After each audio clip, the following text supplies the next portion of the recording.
Hi there, beautiful souls. Welcome back or welcome to the Hawk and I. My name is Lana Zelinsky, and I work in the spirit dimensions. As always, in all my videos or all my live feeds, simply take what resonates, and you're welcome to leave the rest right here. Happy Monday. It was a glorious weekend for myself. Lots of fun. I had a really fun event that I did in Cambridge, Ontario. It was a platform event, so a group reading, and I love group readings. It's a lot of fun. Spirit is always amazing. Spirit did challenge me, as they quite often do. I'm always being encouraged by Spirit to go deeper and challenge myself to hear differently and to see differently and to work within the spirit dimensions.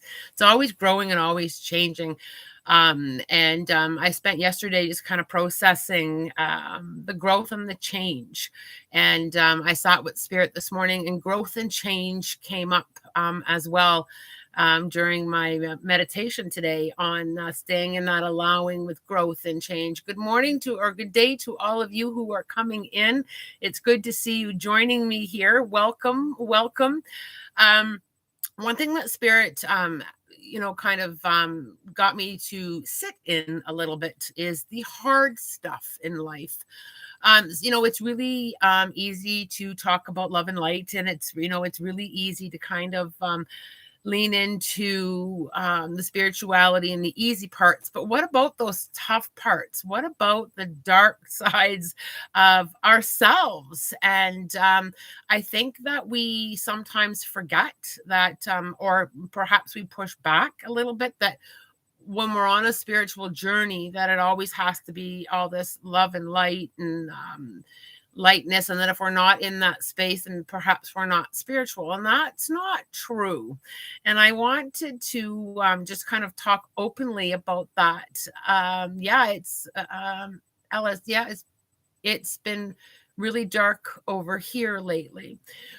We all have, I'll call it shadows or dark sides of ourselves, and sometimes we struggle to work through that, and we get really hard on ourselves when we're struggling.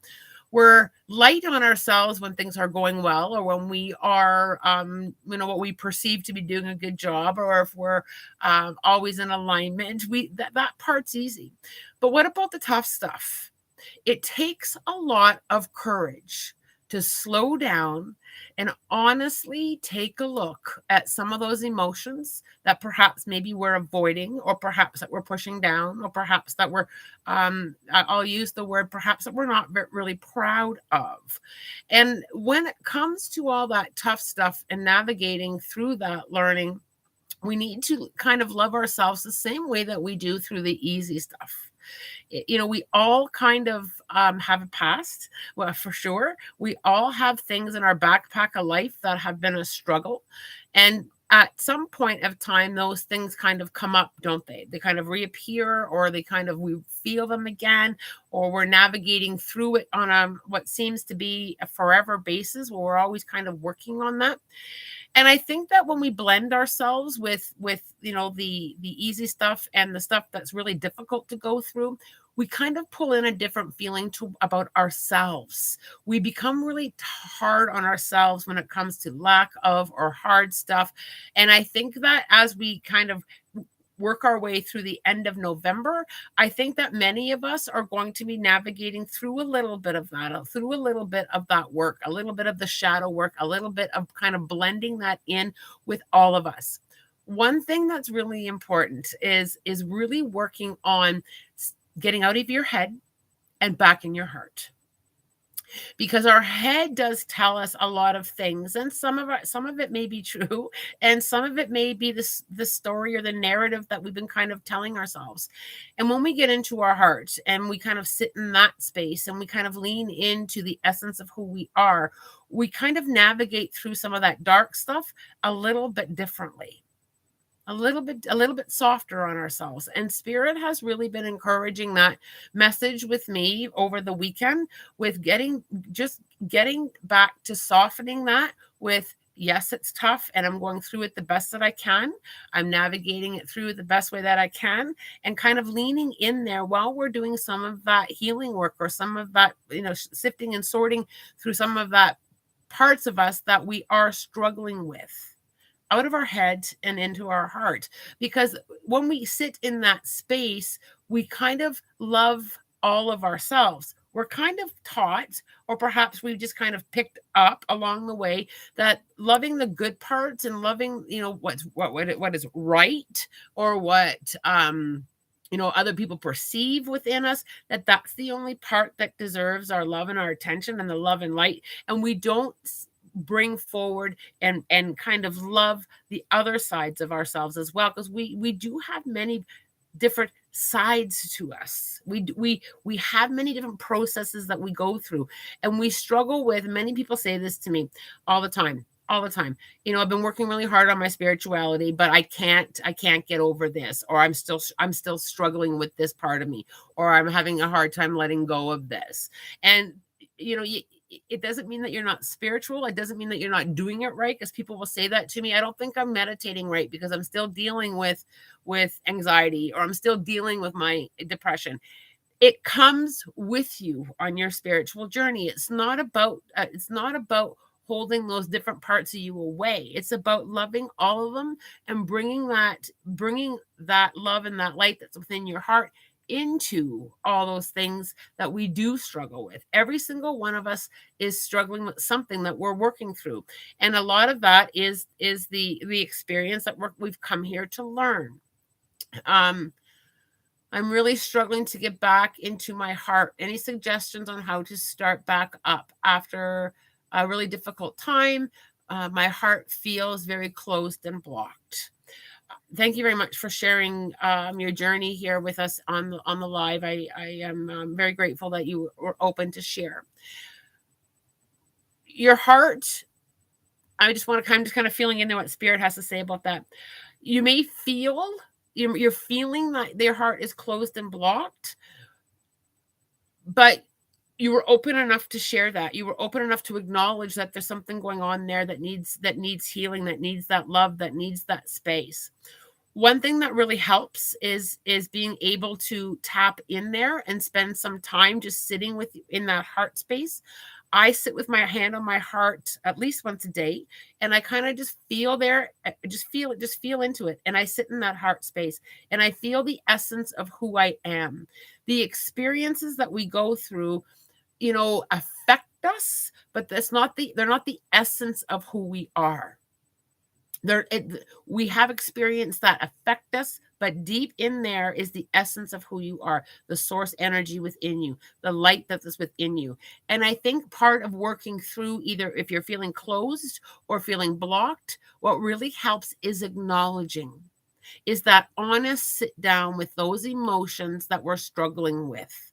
We don't often sit with them and acknowledge them. We may say, "Oh, well, I'm feeling this, or I'm angry with this, or this is what's happened to me." But when we sit and go a little bit deeper with that, and it's the acknowledgement piece that's really important. It's okay.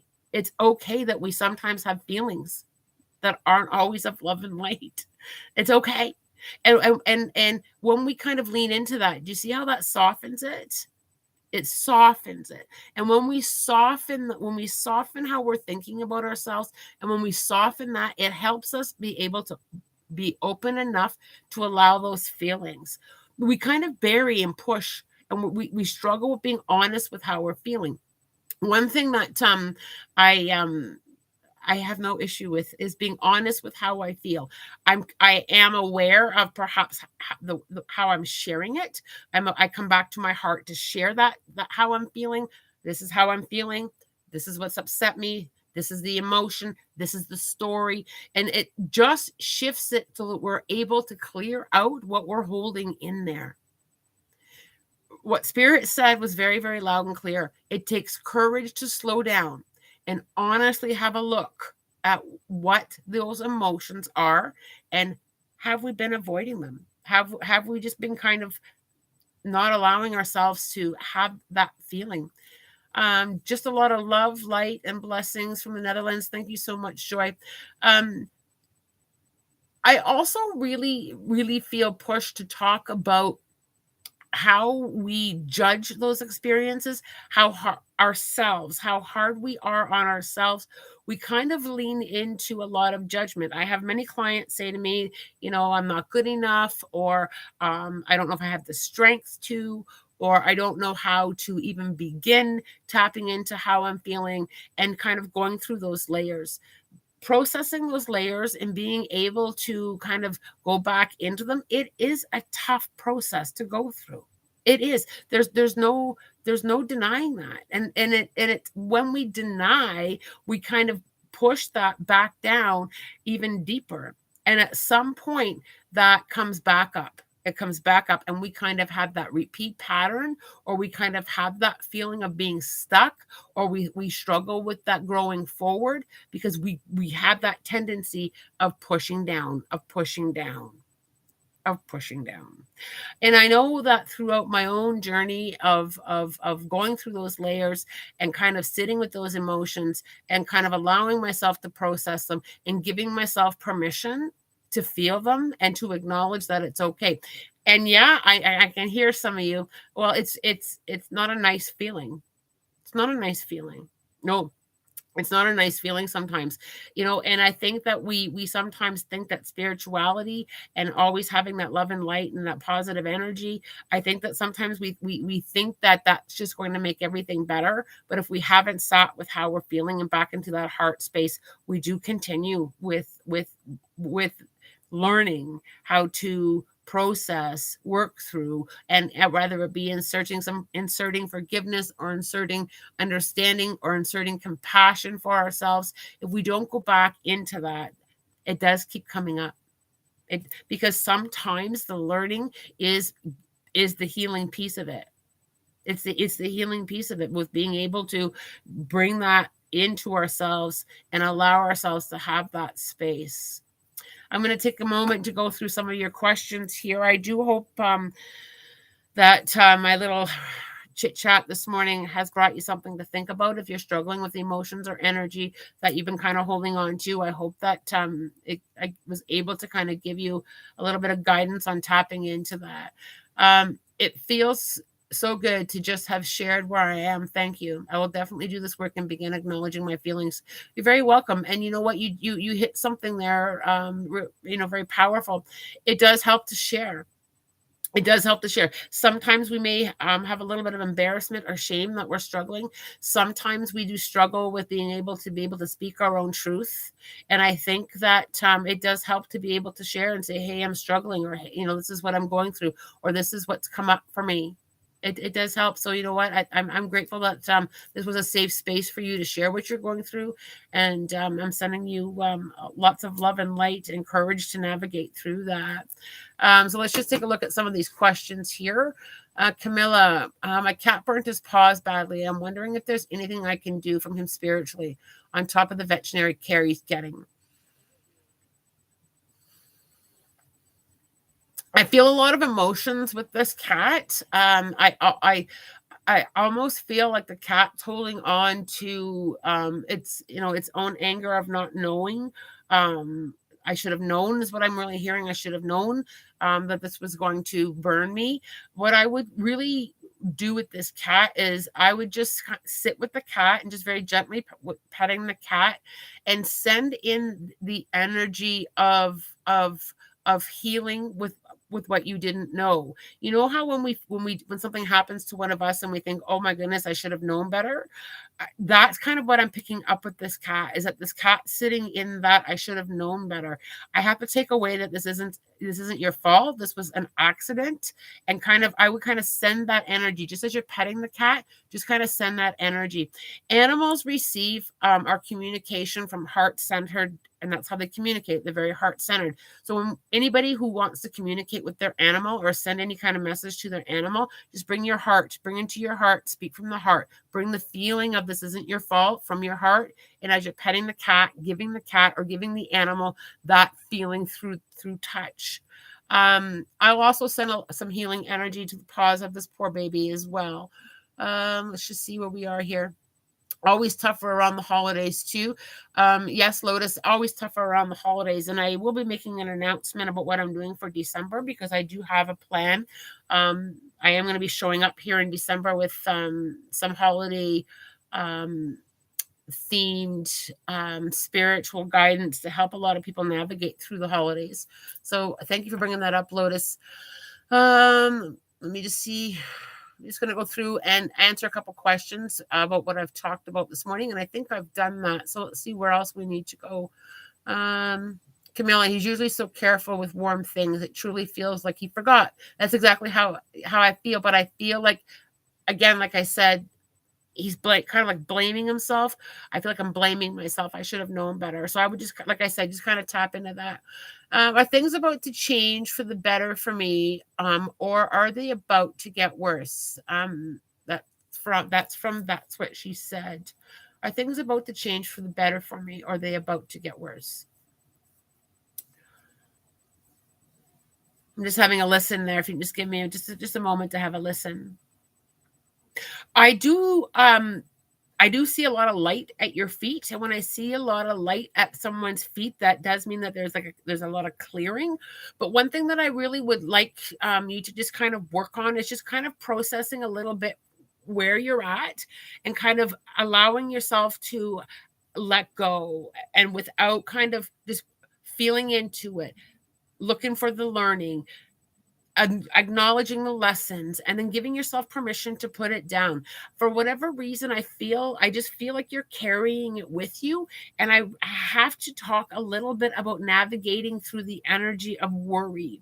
I feel a lot of worry energy, and it's really easy and I do it myself sometimes too. When we lean into worry energy, here's what happens with worry energy. Worry energy is a form of manifesting. So we can manifest good things, but we can also manifest energy that we don't necessarily want to bring in. So one thing that I would do is I would just kind of clean up a little bit of that worry energy, little wee things. Abraham Hicks says it all the time. I love Abraham Hicks. She says, she will say, when the thoughts of worry come in, one thing that really helps break that cycle of worry is the simple phrase of everything is always working out for me. I don't need to know how. I don't need to know when. I just know I have this knowing that everything is always working out for me. And when we kind of lean in there, I do that one all the time. When we kind of lean in there, it kind of shifts our own vibration, and it kind of builds our trust in our journey that it's going to work out, even when we're going through the tough stuff. I kind of lean in there quite often myself because it does help when we're going through some tough stuff. We do have a lot of tough stuff on our journey that we're faced with. I also have to kind of get you a little bit more visual on doors of opportunity. I need to kind of get you into that, shifting into manifesting. The doors of opportunity are always opening up for me. I talked about on one of my last lives real quick about opening up a fridge door. There's light in a fridge. Every time you open the fridge door, there's light for me. Every door I open has light for me. And it really helps shift our thoughts, and it really helps work on the processes with our manifesting. So I do hope that helps you. Kimberly, my brother is coming to visit. He needs help mentally and spiritually. Any advice from spirit? I just need a sip of my tea while I listen for you there, Kimberly.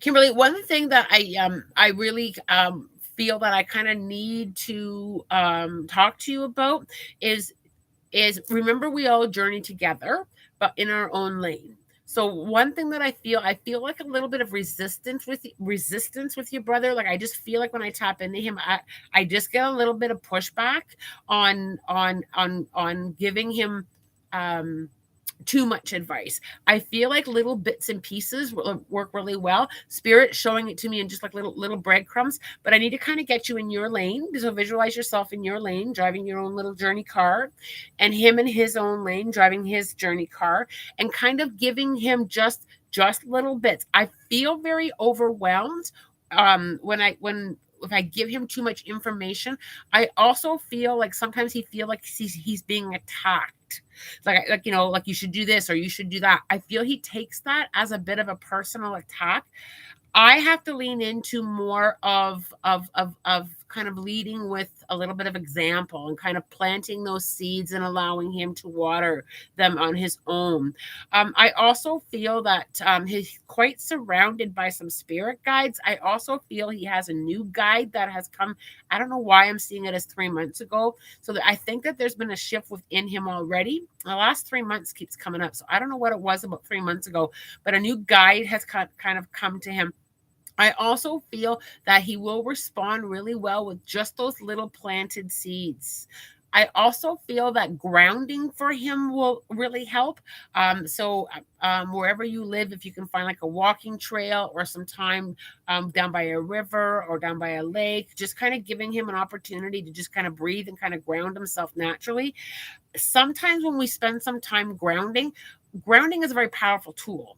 And sometimes when we ground ourselves naturally, just by going for a walk or anything that resonates with you, do you ever notice you come back feeling lighter and a bit better? And we think, well, it was probably the exercise or the fresh air.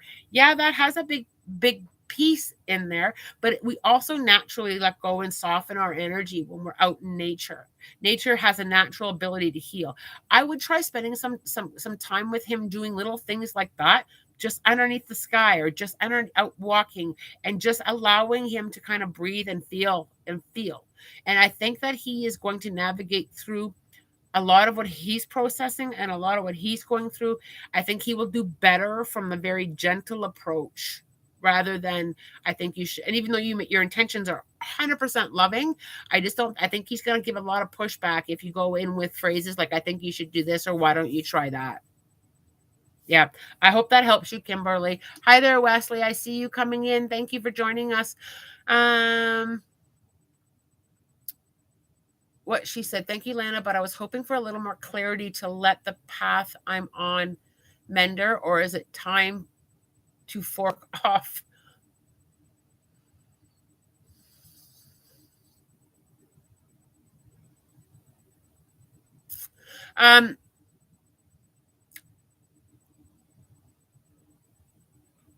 With this light at your feet, I'm just having another feel back in there for you.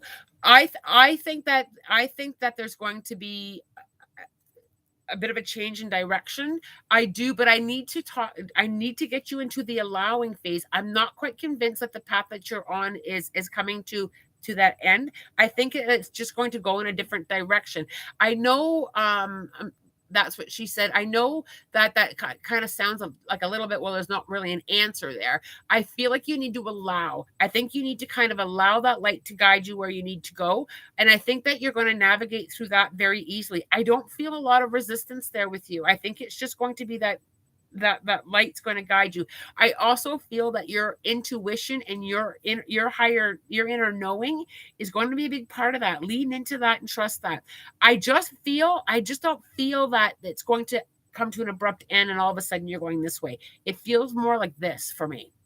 I just feel that's just how they're showing it to me. Diane Rebel, I want to know what psychic abilities I need to work on.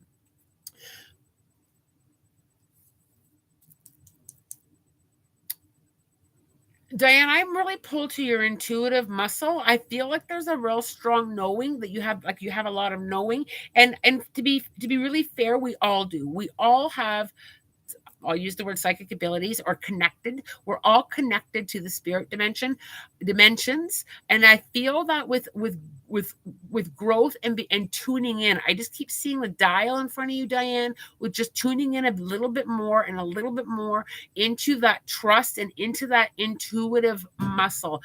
I also feel like I need a little bit of rest when I tap into you, Diane. I don't know if you're physically tired or energetically tired, but I feel like I need to kind of top up into my spiritual practices a little bit. So inserting a little bit of a little more meditation, a little bit more practicing on what else do I see. I practice that exercise all the time, whether it be looking up in the clouds or looking at up into the trees and kind of looking for something else to see. That helps. Sorry.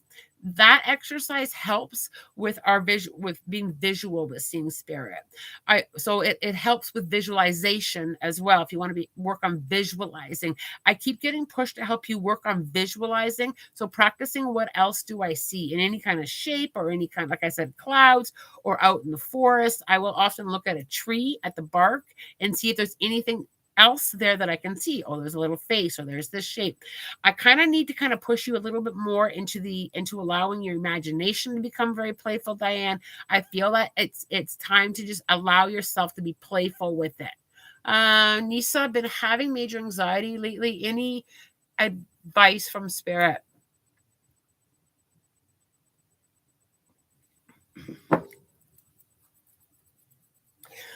Nisa, when I tap into the anxiety, I feel like there's a fear that you haven't quite either acknowledged completely that this is a big fear for you, or you haven't acknowledged the depth of this fear. And I have to get you to sit with it.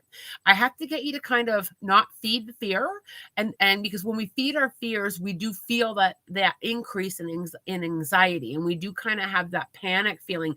I need to get to the root of that fear.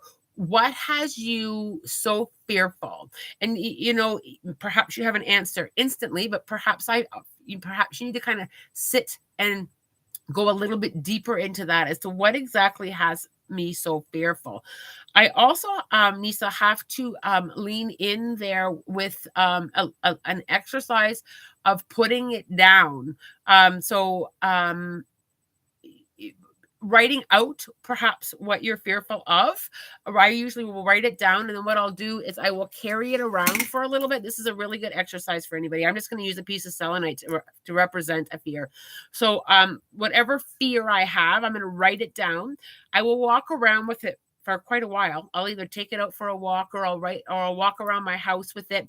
And when I feel ready, I'm going to put it down, and I literally will put it down, and I will practice this exercise over and over again. You can write it down and put it in a purse and put the purse down, or whatever it is that that you want to be able to put down, that you no longer want to carry that fear of. It's a very powerful exercise. It does take a little bit of time to practice it, because we are rewiring a thought, a fear-based thought. I also have to acknowledge, Nisa, if you can just for a moment, if I can just continue to talk on something.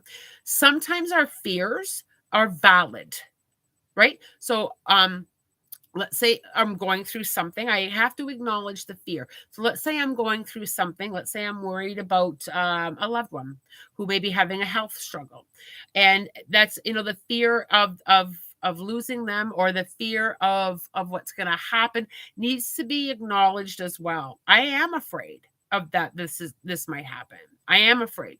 And I'm a big one on talking myself through that. I think that it's really important that when we have a fear, or when we have something that we're struggling with, that we talk ourselves through it. You have to answer back to the thought. Answer back to the thought. I'm fearful of losing this person. And what happens is once we acknowledge the fear, because that's one thing that we struggle with, is acknowledging the fear. Once we acknowledge the fear, then we can pick it apart. Okay? We can pick it apart. And it kind of brings us back now to the power of now. I am here right now with this person, and we're working on, whether it be a health crisis or something that we're going through, we're working on it from where we're standing. Quite often with fears project us into the future. What if this happens, or what if somebody dies? And when we jump ahead in time, it kind of feeds that fear. But when we talk to it, when we talk to that fear, it really helps us come back to that power of now. And that power of now is a big one, isn't it? It's a big one. I think that if someone was to ask me what I have to continue working on all the time, it's staying in the present moment. It's staying in the right now, because we become very fearful about so many things about the future, don't we? We do. We become very, and fair enough, but we can dance too much in that. And then we pull in energy, right? Then we pull in energy of things that perhaps we don't want. and our focus does change, and then we start to miss out on the power of now. I had this conversation, Nisa, it's funny that you're bringing this up. I had this conversation with a client last week, and we talked about what was in front of us right now that was still available to enjoy. We're still able to enjoy that person today, even though the outcome, if they're leaving this physical world soon or not, we don't know, right? I think that the working on pulling ourselves back into the now is a very healthy way of navigating through a lot of the hard stuff. You're very welcome, Nisa. You're very, very welcome. I think that it's a great idea of practice. I have addiction, and I think I have fear of feeling deprived from it. I'll try that. I really do hope that that helps you. I really do hope that if you can practice that. Remember, all these spiritual practices are something that is something that we kind of need to lean into as a habit, just like brushing our teeth. I continue my spiritual practices even when I'm feeling good, even when I'm in total alignment, even when I am like high as a kite on energy. I even when I'm like everything is like perfect, I continue my spiritual practices all the time, not just when it's tough, not just when it's muddy, not just when I'm struggling, but it's so important to keep your spiritual practices up because things are always coming up, right? Things are always being tossed at us. There's always learning. We trip and fall. We scrape our knee, and it's about being able to continue and keep that maintenance up. Because a lot of people will say to me, "I was doing really well until I stopped my spiritual practices, and then I slipped back into the old patterns." When we work on those spiritual practices, it really helps navigate. It truly, truly does. So I am really proud of you for your strength in working on that addiction. I am so proud of you. So keep growing forward on that. Okay, I'm going to scroll up here and take a few more questions before I sign off because I do have to get ready for some in-person sessions. Nichelle, any advice from Spirit about setting boundaries? Oh, that's a really good question. I'd like to take that one. Boundaries are very important. One thing with boundaries is we need to be very clear and sit with ourselves on what they are. The other thing with boundaries is sometimes we don't communicate them clearly. We struggle with communicating. We have trouble communicating with people where we're at, how we're feeling, and why we're feeling that way. So one thing with boundaries is I would sit in either journal how you're feeling and what your boundaries are so that you yourself can be clear with them and you yourself can have it in writing for you as to what your boundaries are. So spiritual boundaries, I do have boundaries with the spirit dimensions. I have set boundaries with spirit. One of them is they're not allowed to wake me up when I'm sleeping. Spirit is not allowed to wake me up. It is a very firm spiritual boundary I have with them. I also have boundaries with spirit that I don't want to ever impose my readings on anybody. So spirit must provide me my go-ahead sign before I will approach anybody in public. I do not want to be I don't want to approach somebody who doesn't want a message. So I have that spiritual boundary. I also have boundaries with people, and I'm very clear on where they are, right? So I am very clear in any kind of relationship, whether it be personal relationship or not like just kind of friends or acquaintances, even social media. I have social media boundaries as well. And I'm very clear and I set them, but I myself I'm one that's responsible for also maintaining them and being clear and speaking them very clearly. I also, when it comes to with spiritual boundaries, is I also bring a lot of protection with me. So I call in my angels and guides to help me with those boundaries. I surround myself in a lot of white light for protection with boundaries. But I'm also very good at communicating them. even communicating to myself where the boundary line is, because I think personal boundaries are also really important within. I do have personal boundaries within myself as well. But I think with boundaries, I think when we apply them from, from a beautiful space, it also doesn't have that blocked feeling, because because boundaries can lead into a very blocked wall up, right? And so this is a really good topic.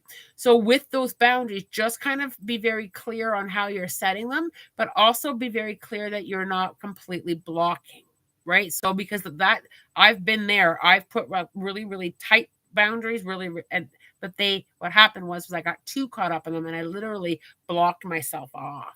So I think that that's really important as well. What also helps with spiritual boundaries is, and I'm not sure how you're going to feel about this. So I would love to know what your comments are. Is one thing that we can sometimes do is we can bring or share or put out too much as well. I'm very careful what I share with people, because I don't want to, my boundary is I don't want to pull in too much influential energy my way. So I'm very clear that I make my own decisions. I take everything to spirit, mind you, but I make my own decisions before I will share with people. And that's one thing that I have learned that really has benefited me. So I'm curious what you think about that, about the oversharing. And I'm also very careful with the I know a lot of people. I've got, thousands of connections, but I'm very careful on who's in that tight inner circle until I have either made the decision or have made an announcement publicly. I'm careful on what I share. I'm cautious on the energy that I pull into that. Energy is very powerful. Other people's energy is very powerful. And I think that sometimes we're not careful enough on that oversharing piece. It doesn't mean that you're closed. It just means that I don't share everything about me, that the intimate pieces of my life or any decisions that I've made until I have made them from my own heart, with my own spirit guides, with what I want. And it just really helps with boundaries with people. It just keeps that interference energy out. I'm very aware of the sound of interference energy. And it's not that I'm not open to advice. I'm just very cautious on what I let into my own energy fields. I'm curious on what your thoughts are. If anybody wants to comment on that, I'd be grateful to know what your thoughts are on that. Sometimes I wonder what spirit and my guides are telling me. I can sense them when I call for them for help and allowing them into my life. Sometimes I wonder what spirit and my guides are telling me. Okay, so I love that you're calling them for help and allowing them into your life. That is an incredible experience. Working with angels and guides has brought me so much learning, so many beautiful gifts, a deeper understanding. But when we ask for help, we need to reserve some time to allow ourselves to hear the answer. Now, we always have choice and free will. That is one thing that spirit guides are very, very clear on. Lana, here's some advice. You have choice and free will. Okay. You're not in trouble if you choose not to listen, but here's our guidance. However, you have to make time and clear some space to be able to hear the answer, and you have to be open to see the signs. So when we ask, we've got to be able to take some time to sit with them now. So let's just use that as an example. So let's say somebody asked me for my, what's your opinion or what's your suggestion or any advice on this. And if you tune your ears out and not listen to me, you're not going to hear the advice. It's the same thing with the angelics. So when we sit and ask them something, we also have to sit to hear the answer back and watch for the signs. Many times with the signs, it will be, sometimes it's a feeling or knowing or hearing. You may even hear it. Don't do that. Or sometimes it will be the old red flag. They will, that will be like, a block in order to do something. One time I said to my spirit guides, I asked you for advice on this, and didn't get it. And now look at the situation. And Spirit said, oh, well, wait a minute. We showed you here. Remember this situation? I said, yep. We showed you here. Remember this situation? Yep. We showed you here. Remember that situation? Yep. But I didn't get it as a knowing. I got it as a sign, and I kind of went, no, it can't be. That can't be. But it was. It was red. It was the red flags. It was the struggle. That's how they will often respond. Is they will show me. They will often show you. Don't go that way. There's a roadblock. Don't go that way. There's a roadblock. So I always ask and make time and make sure that my awareness is open to receive any messages that I feel, know, or hear or see. And I watch for the red flags. I also will spend reserved time just sitting and allowing myself to have time to communicate with them. And I think that's really important. I talk to my guides several times a day. I bring them everywhere I go. And it does take a little bit of trust when we do get to see or hear or know, when our spidey senses answer us. That's the angelics. They will speak to you through your intuition. Yeah. This has been a wonderful morning. And a lovely little chit chat. I do have to get to work. I could sit here all day and just chit chat and answer questions. But I do have to work. Beautiful insight about boundaries. I completely agree, especially with oversharing. What I'm willing to share depends on the depth of the connection I have with that person. Yeah, absolutely. I'm glad that insight did help you. I'm also always, one more thing before I sign off. I just want to, you're very welcome, Kimberly. One thing that I do want to just chit chat a little bit is I am a little bit behind on answering questions on the channel. I will get them caught up. Sometimes with answering all the questions, I just can't always get to them. But I do try to get them caught up on a fairly regular basis. So please keep commenting. I'm always grateful for your comments and suggestions, and I do try to get to them frequently. I'm also wide open to any suggestions and topics. I'm very open. This is your channel. I'm very grateful to come here and hang out with you. So please continue with your comments and suggestions and input and feedback. We all journey together, and that includes me. So much love, light, and blessings. And as always, a spirit guided day. Take good care.